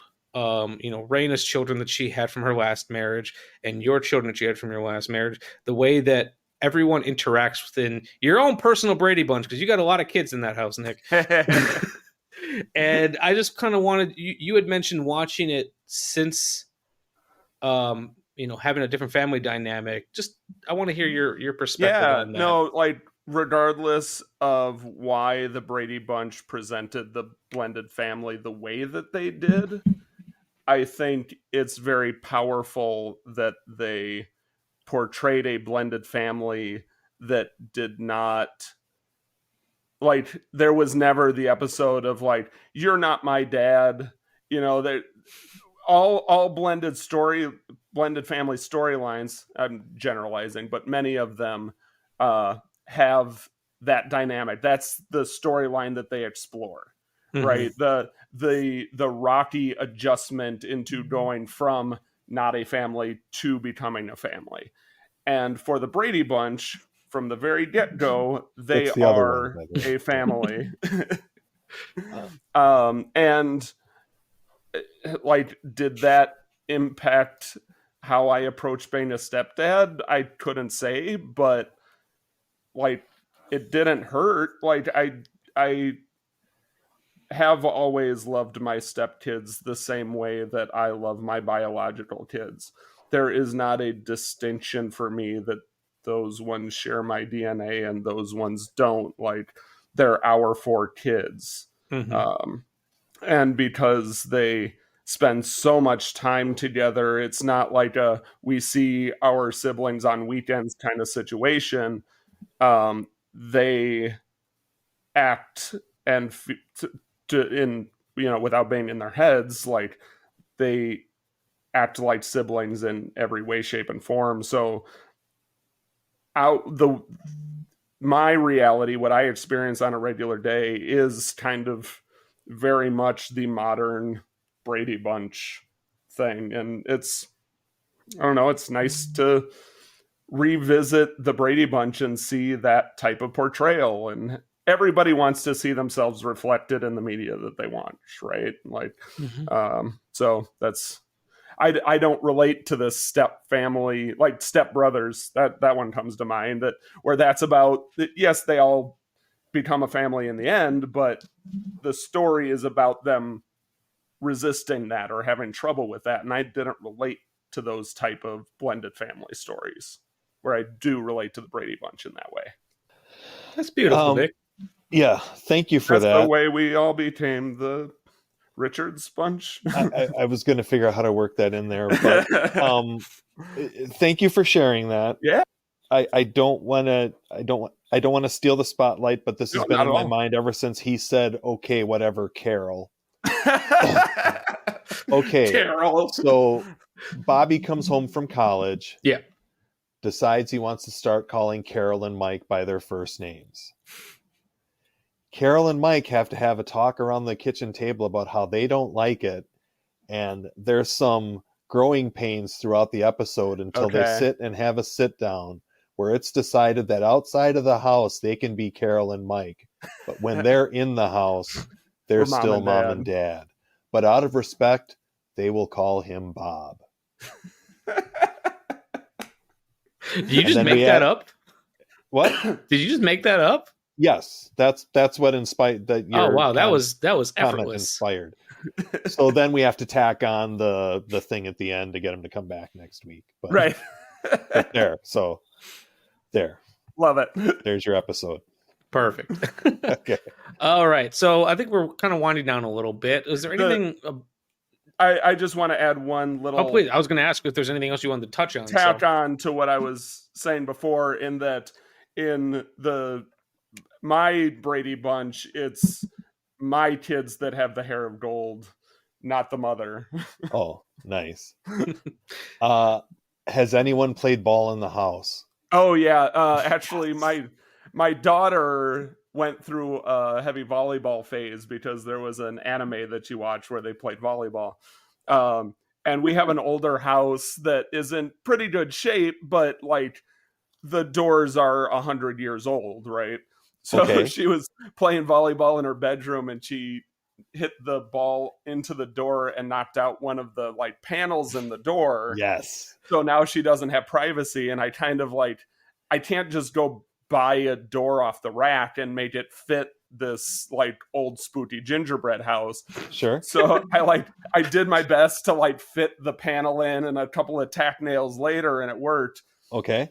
And then a month later, she did the same thing and knocked it out. So now she just has a like a blanket draped over her door that she can still close it, so it kind of hides. She still has privacy, but make her put a pizza and box. And she's the oldest, curly blonde hair, played and knocked out the hole in the door. So if your house is that old, do you have drywall walls, or is it still the lathe and plaster? Lathe and plaster, yeah. Oh, so when they break through one of those, that's going to be a crap to replace. Yep. Nice. It was built in 1885. Nice. We have pocket doors off of the two main rooms.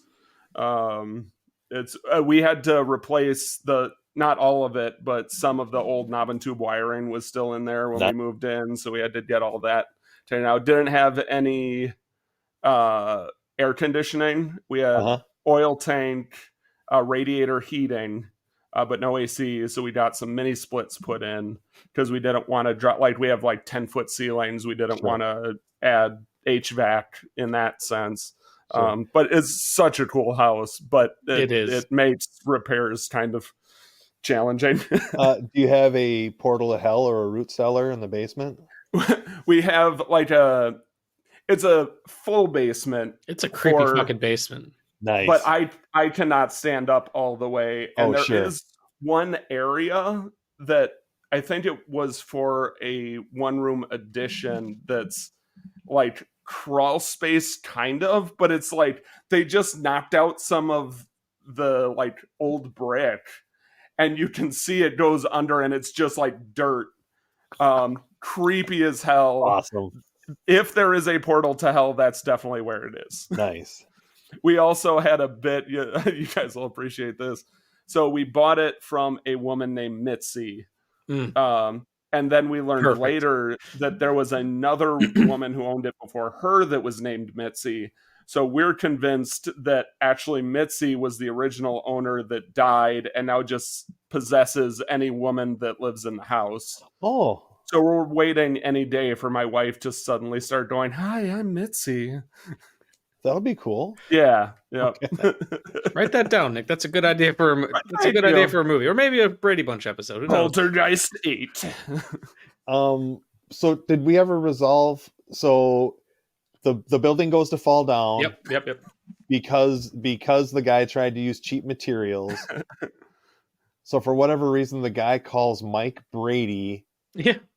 Instead of, the fire department or something, call in the architect. Yeah, which I thought was odd because if he changed the plans, why would the architect know? So they go there. Mike helps the guy get out. Suddenly, Mike gets trapped by a cave-in. Carol leads the crowd in a round of "O Come All Ye Faithful." And then does Mike just walk out? Because of the power of his music. Yeah, music. It's like the sound of her voice must have either given him the strength or guided him. I don't know. Yeah, he just fucking strolls out. Okay. Yeah. So was he really stuck? Maybe there's more going on to this story. Maybe he's like, this holiday's been a nightmare. I'm just gonna stay here and whatever happens, happens. Like, this is the quietest it's been around me in 4 days. Those damn kids. Renting all those beds has really hurt my bank account. We should have went to Japan. Dying alone, that's an answered prayer. That's what that is right now. I think my interpretation of that point is that it really, it felt like a scary moment for the people waiting. Sure. And that it just narratively kind of got blown up bigger than it really was. Where he got the others out, but then maybe there was something fell and he had to just take another route to get. I didn't imagine him being pinned down or anything. No, they showed him just sitting there awkwardly. It was kind of strange. Okay, I'm sorry. I'm going to take you off on another tangent. I can't wait. Me and my wife, but I think this makes a great deal. We went camping and met some friends of mine. They had some land over by Dickeyville, over on the western side of Wisconsin. Okay. It was going to rain out that night, and it was supposed to rain pretty bad, but we were in tents. So we put an extra tarp on top of our tent, and we were laying there, and the rain came, and it was so loud, and it was really scary. And suddenly the wind started to pick up, and boom, one of our tent poles went down. So it's her and I in this tent, and we're like out and like, great, this is how I die. I'm the one that has to get outside and go fix this tent. Okay, like, sucks having to man up, but I'm the one that has to do it.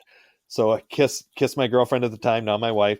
I go outside of the tent only to realize that the tarp is magnifying the sound of this very pleasant sprinkle that's coming down.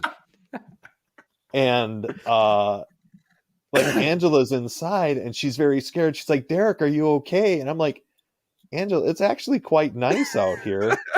I'm going to go see if the campfire is still going.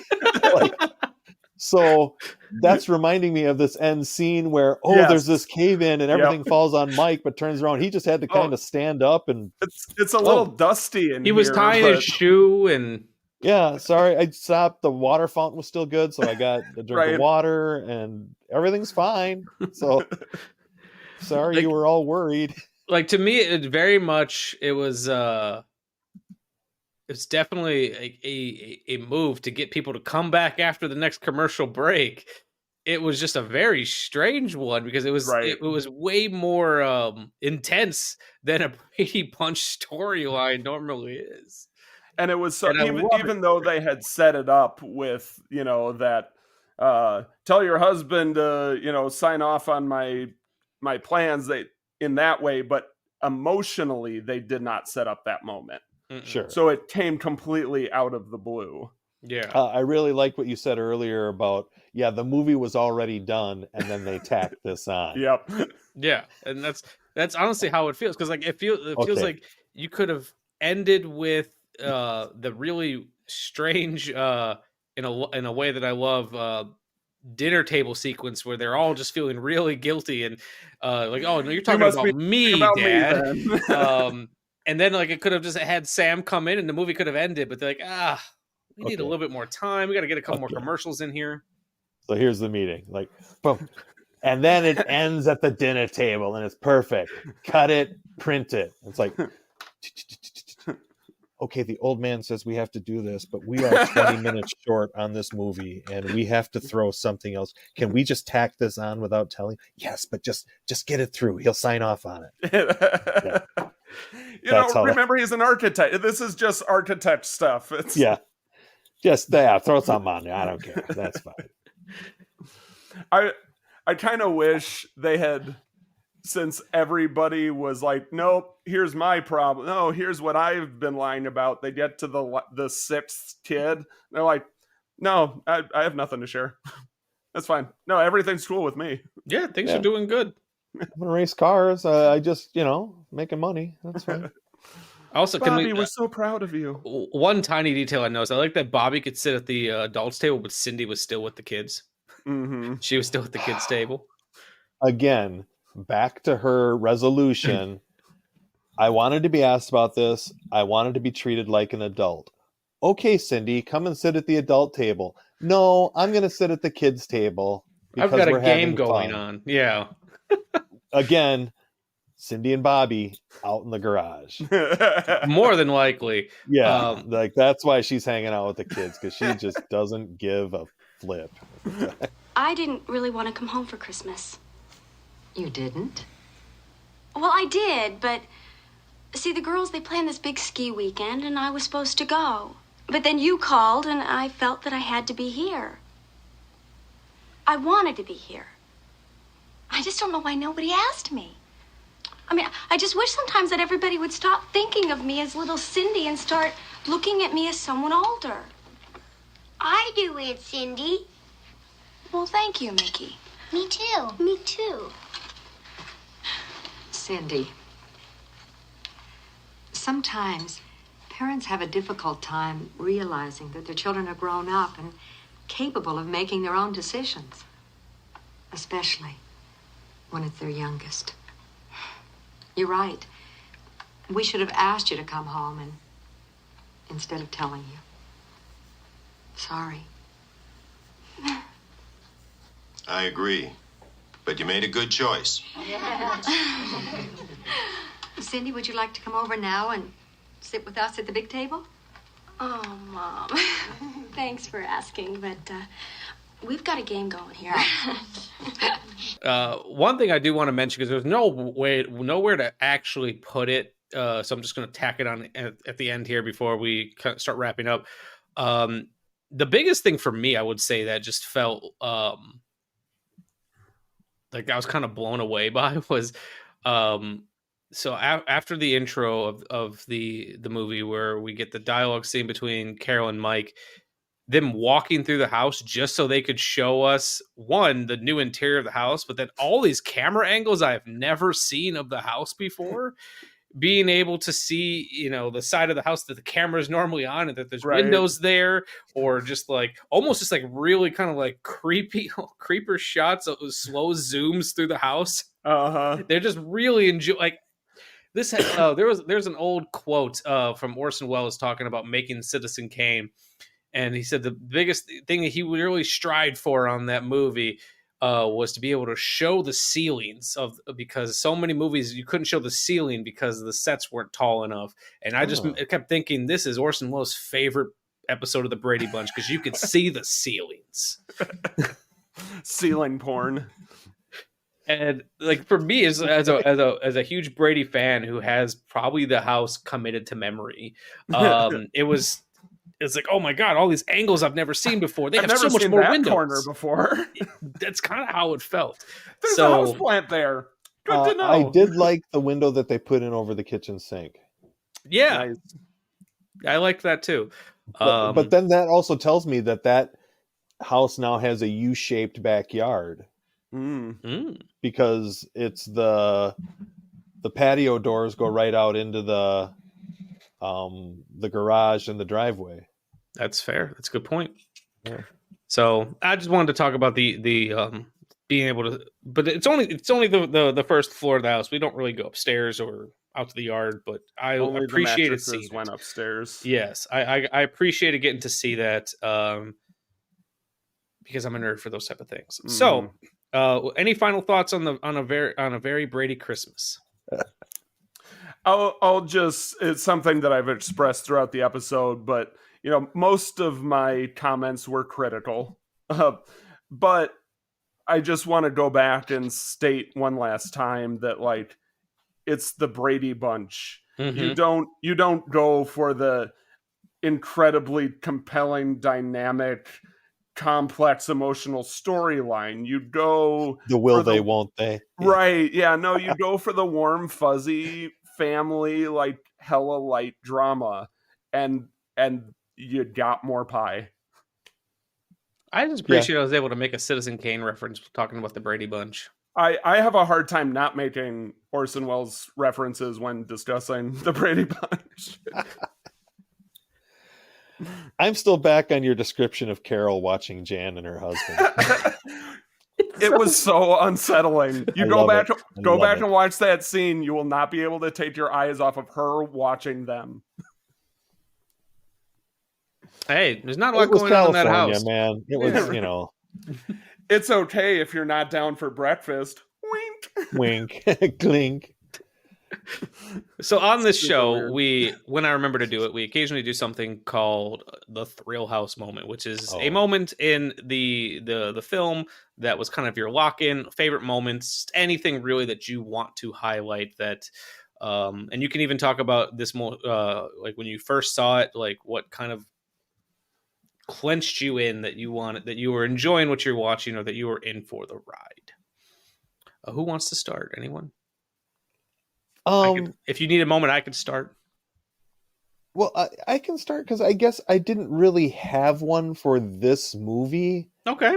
The attraction was, I mean, I knew exactly what it was. It was an updated telling of the Brady story. It's not like I didn't need to be won over or anything like that. Yeah, this one's kind of a weird one for that, but I wanted to I went for a plate of pie. I got a plate of pie. Exactly. Yeah. Nick, do you have one or do you want me to go? I can't pin it to a precise moment. That's fine. I got two of them, so. But there is a section of the film where they've kind of, when they're in the first act, maybe towards the end of the first act, that's primarily I'm getting her this trip, she's getting him this trip stuff, and that's primarily what the first act consists of. But what I found particularly emotionally interesting, at least as I'm sure as I'm getting older and my kids are starting to get older, was seeing the difference in their dynamic now that they're empty nesters, to see their relationship now that it's just the two of them in this big house. I think that for me was my Thrill House.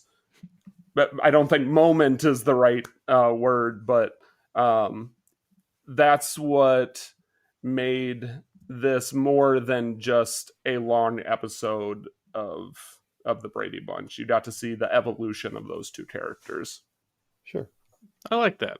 So I mentioned kind of having two of them. They're all within quick succession of each other. So it kind of feels like you, Nick, where it's like, I guess a moment of it is first when Alice came back, because we all knew Alice was going to come back, but the reasoning for her came back just really threw me for a loop. Because I didn't know at that point. I was like, I don't know what to expect anymore.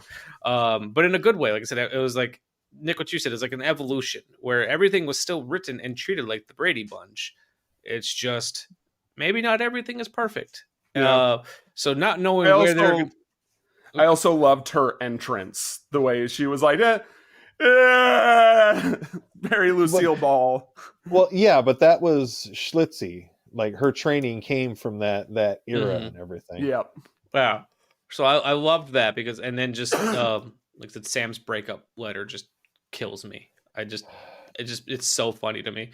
And then at one point I got up to go refresh my drink and I still had it playing in the background, and I came back to the introduction of Bobby being a race car driver, and I thought I missed something because I just was a race car driver. So I just got the race cars and everything flying around the corner. I'm like, did the channel change or something? I was really lost. It's like, all right, I don't know what's happening here, but this is cool. So those two little moments, it's like, I don't know what to expect from this, and I'm loving it. Those Brady boys are at it again. I'm pretty sure the car, at least one of the two cars in that sequence was orange too, which is what made me go in that direction. Awesome. He's at the library studying. Fine. So yeah, those would be my two moments, but they're all within like 5 minutes of each other. Nice. So, sure. Ann B. Davis, I just wanted to talk about her for a second. Alice. Mm-hmm. Kind of a success story, like left show business to go live in a religious community. And then every time she was asked to do a TV show appearance that was Brady based, she would bring some members of the community with her so that they could experience, Hollywood and everything like that. But as far as I know, never any stories of drama or crime or anything like that, but just a nice little, like, devoted to her beliefs and lived how she wanted to. Nice. Yeah. Good for her. But then was always our Alice. Yes. So, but actually became Alice after a long career of like the end of vaudeville and radio and acting alongside Lucille Ball and stuff like that. Nice. So well, while Alice may have forgiven Sam, I never will. No. Yes. Who writes in their letter, I found someone younger. Like, what? Like, and I really enjoy seasoning her rump roast. Oh my God. Maybe if I show up as Santa Claus, she'll forgive me. Oh, yep, it worked. I had wondered too if they did that. Just like I hadn't looked up to see if it was the same actor who had played Sam. I was like, did they do that just so that way they didn't have to show his face to cover up? There was some, like, I don't know if he was retired or ill or something like that, because he did not pass away until the mid 2000s. Okay. And I only remember that because I was doing commentary for AAW that night and had checked my phone, and I announced it live over commentary that Sam the Butcher had passed away. I kind of love that you're able to work a Brady Bunch thing into your wrestling commentary. Oh, commentary when I did it was fun. It was there were different ways to play around with it. I had heard a couple of the matches that you had done commentary for, and it was always good stuff. They've all aged like milk now. We did so much stuff that we would get canceled for. It was. I had an Ike and Anna May joke that, I just can't. Well, you're quick on your feet. Thank you. Yeah. The secret to commentary was funny. The secret I found was you had to be in your head 3 sentences ahead of what you were saying at any given moment in order to stay on top of everything. Which led to people saying, I really loved when you said X, but you're just like, I don't remember saying that because I'm just like generating content. So by the time you hear it, I've already forgotten about it or something like that. That's kind of how I feel about live switching events. Oh, sure. Where you're setting up your next shot always. So like the cut that you just made, like is such a reflexive thing because you have to stay 2 shots ahead of everything. Bingo. Yeah, you get it. Okay. Makes complete sense. All right. Any final thoughts on the Brady Bunch or Very Brady Christmas? Did what it was supposed to. Agreed. Led to the Bradys, which was on TV for a while, and then it wasn't. But like ultimately, when it comes down to it, I just love anything to do with the Brady Bunch, and I can definitely see myself returning to this. Just because, why the hell not? Right. You have seen Eve Plum and I'm Gonna Get You, Sucker, right? I've seen I'm Gonna Get You, Sucker. I haven't seen Eve Plum. Oh, I thought she was in that. She plays the wife of a Black Panther in some. Does she? Oh. Some 70s comedy movie like that. We'll have to figure it out. Oh no, it is I'm Gonna Get You, Sucker. I guess I just didn't realize that was her. Wow, that's the same year as this. Wow. Yeah, but it came out on video later. Yeah, that's fair. That's fair. Yeah, this has been a great episode. Nick, I know you're not really on social media, but is there anything you want to plug locally for any of your shows? You have a Christmas show this year? We're doing Elf. We're in the middle of the run. It's all sold out, so there's nothing to really promote. But the personal project update, though there's nowhere to send people yet, is I finished the script for the graphic novel that I've been working on. Which you sent that to me, and I have to read it still. I've been able to hand all of that over to the artist, and we're moving into the next phases of that project, and I'm really looking forward to finally having something that I can start sending people to check it out. That's great. Yeah. And then how about you, Derek? Anything coming up that you want to promote? Nah. I know Mondo's coming up at Cooperage, but they are sold out. So we can't promote that. Look for Mondo at Taco Fest, and yeah, that's about it. Any new episodes of Cigars and Conversations coming? Absolutely not. That thing's probably dead. Damn. I hate to be so down about it, but we kind of said everything we had to say, plus the whole landscape of podcasts changed. So a lot of the stories that I wanted to tell are now being addressed, and in some cases by the people that were involved in the situation. Mm-hmm. So fair enough. I just really liked the show. So. Oh, I enjoyed it as well, but we just haven't been feeling the spark. I know my cohort is very busy in the music world currently. Yeah. Nick, you'd actually appreciate that. His podcasting, I guess, companion, Jay Gilkay, who was on an episode of this show. Yeah. He is in a D&D themed hardcore band called Fight Dice. Nice. Yes. So I knew somebody that was good friends with another D&D themed metal band called The Sword. Oh, I've heard of The Sword. Okay. Yeah. Yeah, they're like a national band. Yeah, I think so. Yeah. That's cool. I don't know any D&D themed bands except for Fight Dice. So, back in my day, they were called Blue Oyster Cult. Nice. Yeah, there you go. Very good. All right. Well, everyone, thank you for listening. If you if you sat through this entire episode and haven't watched A Very Brady Christmas, good luck finding it. It's not that hard. It's not that easy to find right now. It's not on YouTube. There are clips, but not on YouTube. It's currently, it was at the time of this recording on Pluto TV, but I will bet you it's coming on Me TV soon. Probably. Ooh, yeah. Yes. But thank you everyone for listening. I don't remember how I normally end this show, so good night, everyone. Good night. It was so good to be back for a bit, even if it was brief, and I hope I can come back again next year sometime. You can come back whenever you want. You created this show with me. You don't have to ask permission.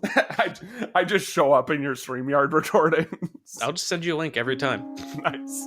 Even if you haven't watched the movie. I'm just here to listen. The Shameless Picture Show is recorded in Milwaukee, Wisconsin and Easton, Maryland, and is hosted and produced by Nick Richards and Michael Viers. Today's episode was edited by Michael Viers. Our opening theme music was written especially for us by The Directionals, with narration by Zach McClain. The end credit music you're enjoying at the moment was generously provided by my friends in the band 10 Speed. The Shameless graphic design is masterfully done by Amanda Viers.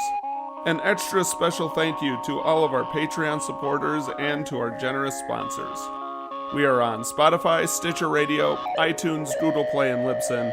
You can find links for all these amazing people in the description below.